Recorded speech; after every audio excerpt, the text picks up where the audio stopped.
Já, þá set ég hér 300. og annan fund sveitarstjórnar Rangárþings eystra og ég ætla að byrja á því að athuga hvort einhver geri athugasemdir við lögmæti fundarins.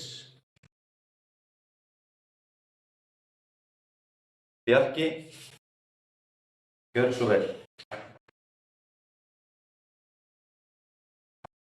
Já, oddviti, takk fyrir.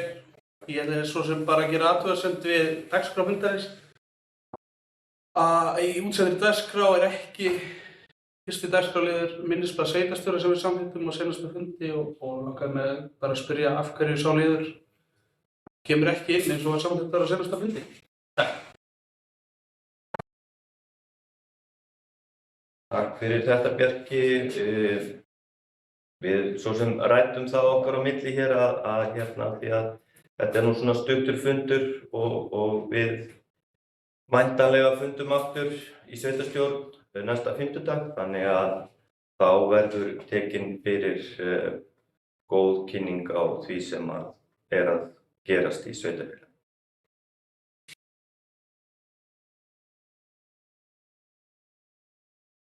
Eru fleiri sem vilja gera athugasemdir?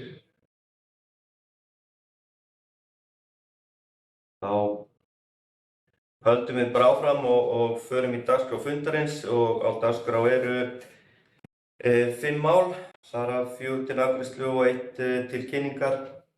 Og fyrsta mál á dagskrá tillaga breytta dagsetningu og fundi sveitarstjórnar í október og tillagan að fella niður fund sveitarstjórnar sem halda átti 13. október vegna setu sveitarstjórnar og fjármálaráðstefnu sveitarfélaga sem haldinn sama dag. Í staðinn verður aukafundur sveitarstjórnar haldinn fimmtudaginn 20. október og fundur byggðarráðs sem halda á sama dag fellur niður.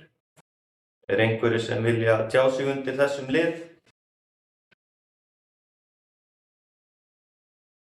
Ef svo ekki, þá greiðum við atkvæði þeir sem samþykkja þessa tillögu rétt upp hönd.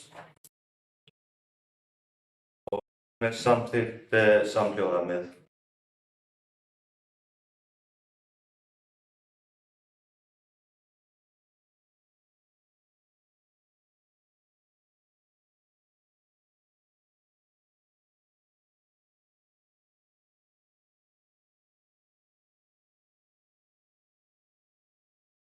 Þá förum við í annað mál á dagskrá fundarins, en það lántaka október 2022 og lánasamningur.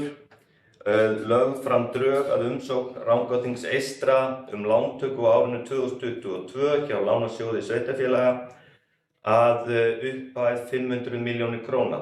Lántakan 200 milljónum krónum lægri en fjárhagsáætlun ársins 2022 gerði ráð fyrir og lánið tekið til að fjármagna framkvæmd við nýja byggingu leikskóla, samanber lög Lánasjóð sveitarfélaga númer 150 frá 2006. Einhverjir sem vilja tjá sig varðandi þennan lið? Einhverjar spurningar varðandi þetta?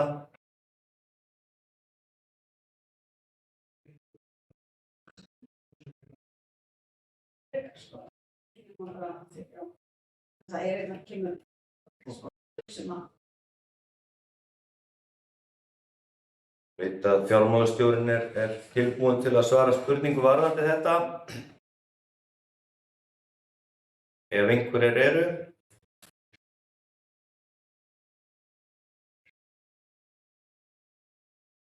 Ég ætla að lesa hérna þá yfir bókun varðandi þetta mál. Sveitarstjórn Rangárþings eystra samþykkir hér með á sveitarstjórnarfundi að taka lán hjá Lánasjóði sveitarfélaga að höfuðstól allt að 500 milljónir með lokagjalddaga þann 20. febrúar 2039. Þá samþykkir sveitarstjórn að hluti af fjárhæð verði tekin sem skammtímalán á meðan að verið að afla langtíma lánsfjármagns. Sveitarstjórnin samþykkir að til tryggingar láninu höfuðstól uppgreiðslugjald auk vaxtadráttar, vaxtakostnaðar, standa tekjur sveitarfélagsins samanber heimild í 2. málsgrein 68. greinar sveitarstjórnarlaga númer 138 frá 2011, nánar tiltekið útsvarstekjum sínum og framlög til sveitarfélagsins úr jöfnunarsjóði sveitarfélaga. Lánið tekið til fjármögnunar á framkvæmd við leikskóla sveitarfélagsins sem felur í sér að vera verkefni sem hefur almenna efnahagslega þýðingu samanber 3. grein laga stofnun opinbers hlutafélags lánasjóð sveitarfélaga númer 150 frá 2006. Jafnframt Antoni Kára Halldórssyni sveitarstjóra kennitala 0305 83 35 39 veitt full og ótakmarkað umboð til þess fyrir hönd Rangárþings eystra að undirrita lánasamning við lánasjóð sveitarfélagsins samanber framangreint sem og til þess að móttaka, undirrita og gefa út og afhenda hvers konar skjöl, fyrirmæli og tilkynningar sem tengjast lántöku þessari, þar með talið beiðni útborgun láns.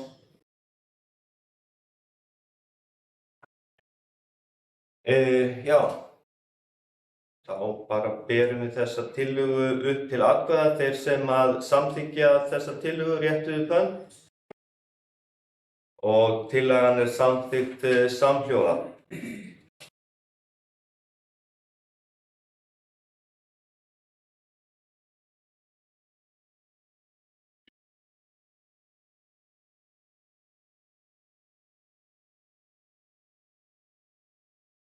Þá erum við komin í 3. mál á dagskrá sem tillaga útsvarsprósentu. Og hún sem lögð fram til umræðu og samþykkistillaga að útsvarsprósentu fyrir 2023. Eru einhverjir sem að vilja tjá sig varðandi þennan lið? Og ekki, þá ber ég fram eftirfarandi bókun. Sveitarstjórn samþykkir að útsvarsprósenta ársins 2023 verði 14,52%. Þeir sem það samþykkja réttið upp hönd og sú tillaga samþykkt samhljóða.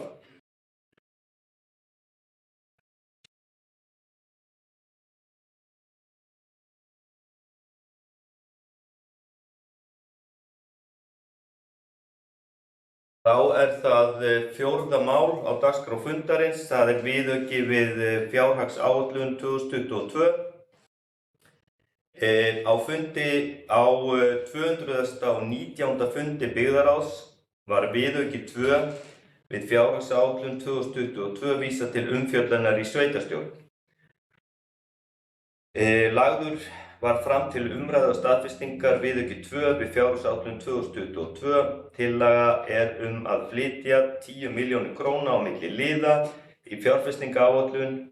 Í upphaflegri áætlun var gert ráð fyrir fjármunum í frágang utanhús og drenlagningu við Golin, en tillagan að fjármunirnir verði færðir á lóð og hús að Austurvegi 4. Eru einhverjir sem vilja tjá sig undir þessum lið? Rafn, gjörðu svo vel.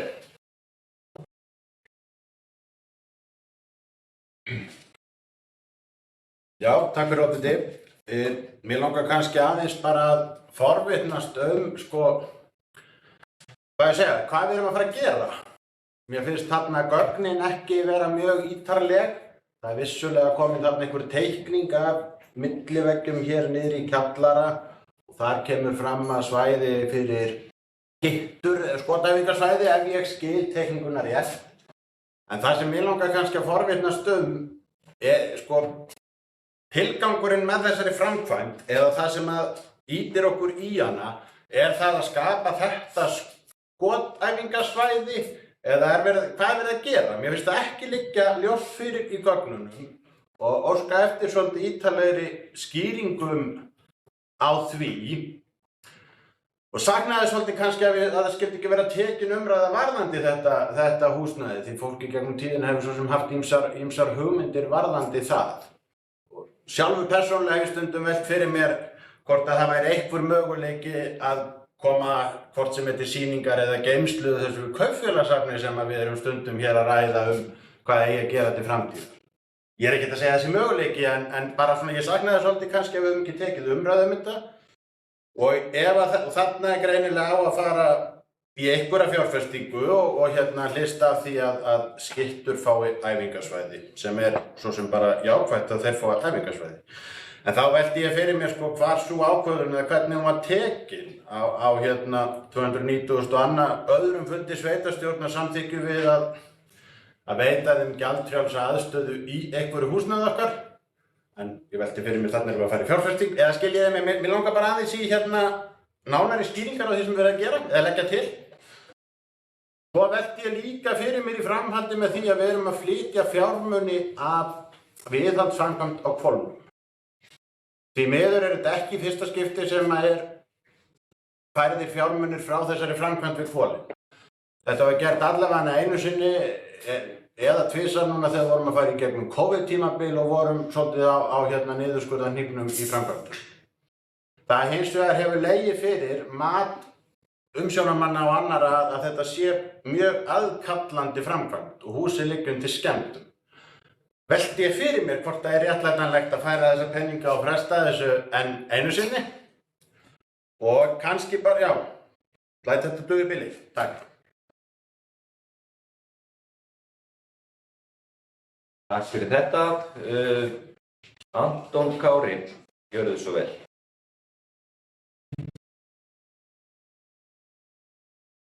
Oddviti, sveitarstjórnarfulltrúar og tilheyrendur, varðandi fyrirkomulag notkun í kjallaranum að þá kemur þetta til þannig að þegar við fluttum í þetta hús 2018 að þá var kjallarinn alltaf ófrágenginn og er ófrágenginn enn. Það flæddi inn í hann á sínum tíma og var spænt á gólfum og hent upp svona bráðabæra geymslu en er eitt opið rými í dag. Þannig að tilgangurinn með þessum framkvæmdum er að hólfa niður geymslur og að því að við þurfum bara bersýnilega geymslur fyrir sveitarfélagið og auka afurð af því að við getum nýtt hluta af annars ónýttu húsnæði fyrir þessa æfingaaðstöðu án neins tilkostnaðar. Það er engin auka tilkostnaður sem kemur til nema það er pláss og einn veggur. En að öðru leyti aðal tilgangur framkvæmdarinnar er að setja upp milliveggi til þess að hólfa geymslur fyrir hina ýmsu muni sem fylgja rekstri sveitarfélagsins, mála gólf og mála veggi. Það er í rauninni svona pointið með þessum framkvæmdum. Vissulega hefðu við getað tekið einhverja umræðu nýtingu, en þarna er ekki verið heldur að fara í neinar óafturkræfar framkvæmdir og ekki dýra framkvæmdir. Þessi kjallari það er erfitt að nýta hann, hann er gluggalaus, hann er aðgengið að honum ekki gott, það eru 2 aðkomuleiðir, en myndi henta í rauninni mjög vel eins og fyrir þetta svæði og vissulega, við erum bara alltaf tilbúin til umræðu ef að koma upp góðar hugmyndir nýtingu. Takk í bili.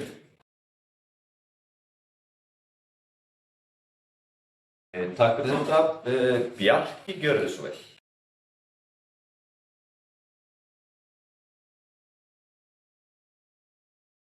Oddviti, takk fyrir þessu umræðu. Það sem mig langar að spyrja að nú er þetta fjárhagsár á líða svo sem undir lok. Mér fannst kannski vanta svör við spurningunni af hverju er verið að færa fjármunina frá Hvolfum. Þar sem að þeim rökum hefur verið beitt að þar liggi húsnæði undir skemmdum og það er í rauninni verið að tefja þær framkvæmdir á kostnað framkvæmda sem eru hérna og ég er ekki að segja að þær séu slæmar, þvert á móti. Mér finnst kannski vanta skýringu af hverju liggur á að fara í þessar framkvæmdir, af hverju bíða þær ekki fram á næsta fjárhagsár og það er klárað það sem að liggur undir skemmdum með því fjármagni sem til var ætlað í það.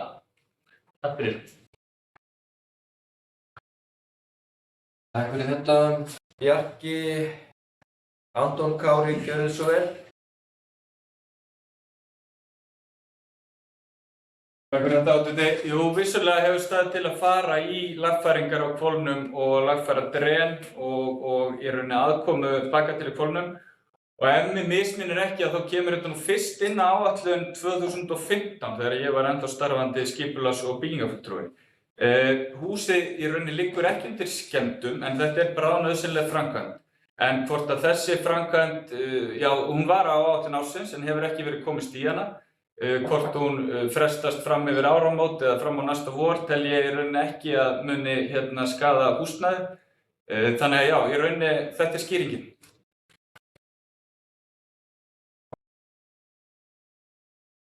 Takk fyrir þetta, Anton Kári. Eru fleiri sem að vilja tjá sig undir þessum lið?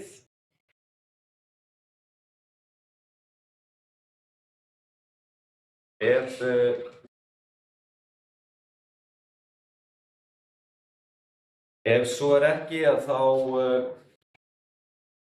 göngum við til atkvæða varðandi þetta. Þeir sem að samþykkja viðauka 2 við fjárhagsáætlun vinsamlegast réttið upp hönd.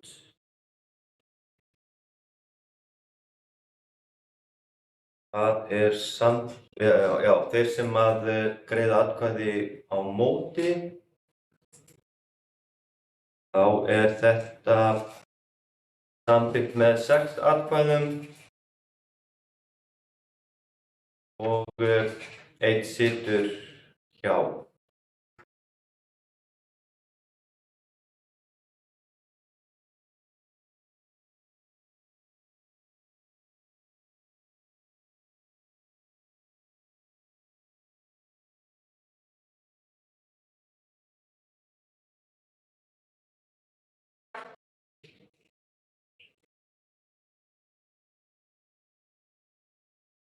Og þá erum við komin í 5. lið sem lagt fram til kynningar auglýsing starfs hjúkrunarforstjóra og ég ætla að biðja kannski Anton Kári að þú myndir fylgja þessu aðeins úr hlaði.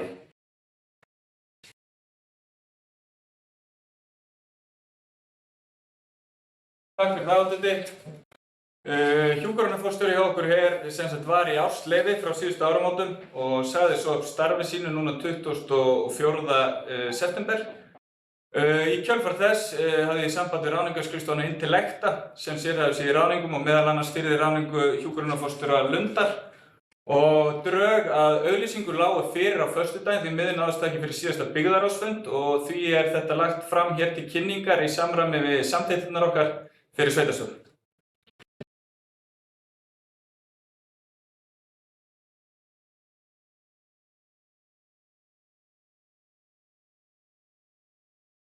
Einhverjir sem að vilja tjá sig varðandi þetta? Guri, gjör svo vel.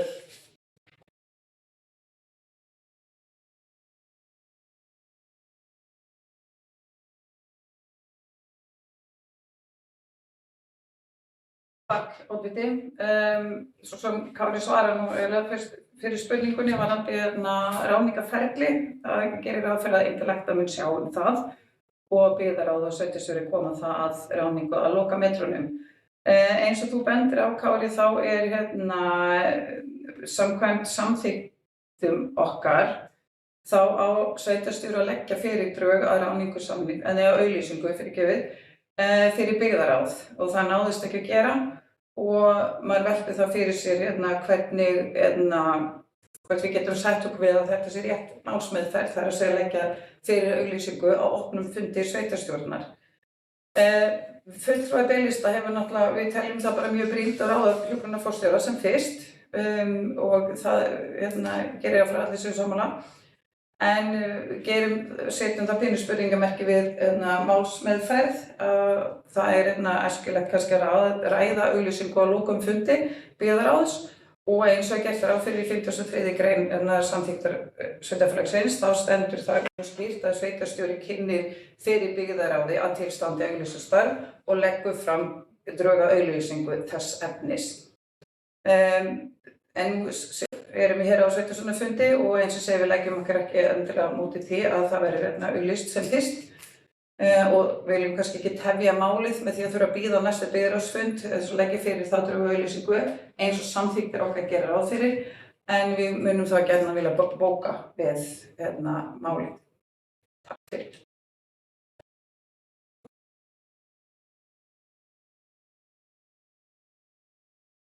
Takk fyrir þetta, Guri. Anton Kári.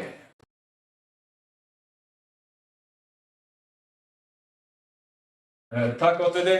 Já, Guri, þetta er rétt. Drög og auglýsingu voru tilbúin sem sagt síðastliðinn föstudag, en byggðarráðsfundur var síðastliðinn fimmtudag. Í ljósi þess að byggðarráðsfundur fellur líka niður í næstu viku, sem við erum nýbúin að samþykkja, að það fannst okkur hreinlega ekki, við getum ekki dregið að koma þessari auglýsingu út. Sveitarstjórn hefur alltaf ákvörðunarvald yfir byggðarráð og það er að staðfesta fundargerð byggðarráðs. Þannig að við teljum í rauninni að það sé ekki brot á neinum samþykktum eða þetta stangist á við neitt, af því að þetta er líka, eins og segir í samþykktunum, þetta er lagt fram til kynningar. Takk.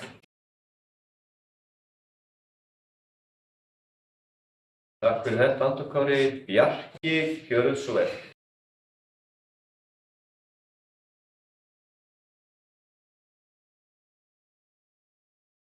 Já, takk. Oddviti, eins og hefur komið fram í máli Guri og Kára, þá er þetta sérstakar aðstæður vissulega, og ég get tekið undir með Guri að það er alls ekki vilji okkar fulltrúa B-lista að tefja málið. Frekar viljum við keyra það áfram og að það verði vissulega vandað til verka. Mér langar samt að benda það að það kom fram í máli sveitarstjóra að hjúkrunarforstjóri hefði sagt upp 24. september og ég held að það hefði verið eðlilegt að leggja það fyrir byggðarráð á þá 7. október að fara þessa leið eða fyrr.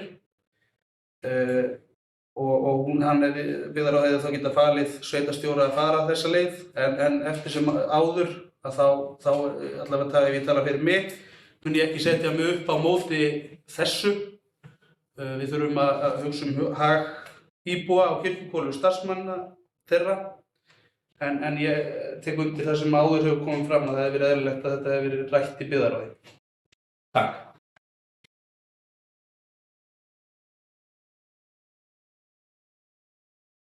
Takk fyrir þetta, Bjarki. Eru fleiri sem að vilja tjá sig hér?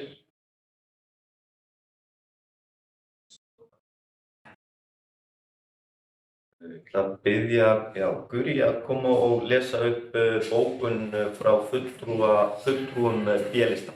Gjörðu svo vel.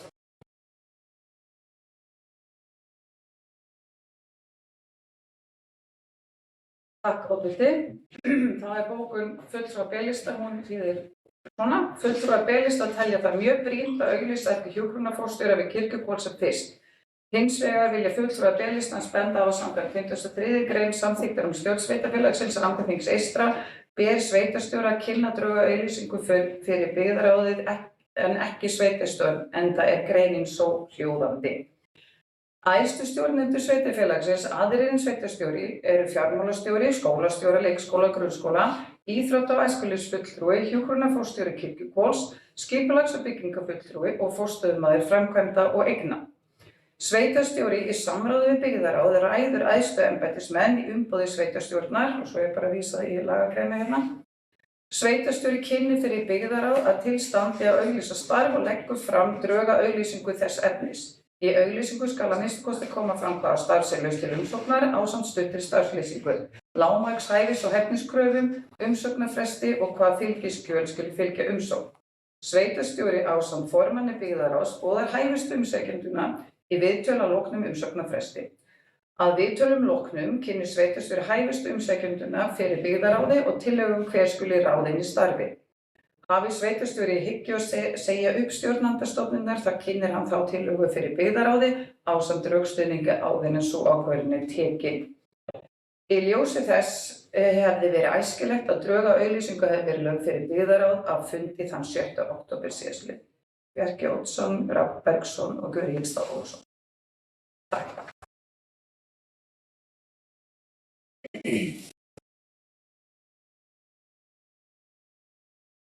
Já, ég þakka Guri fyrir þetta. Fleiri sem að vilja tjá sig undir þessum við Ef svo ekki, þá eru ekki fleiri mál á dagskrá þessa fundar og er honum hér með slitið.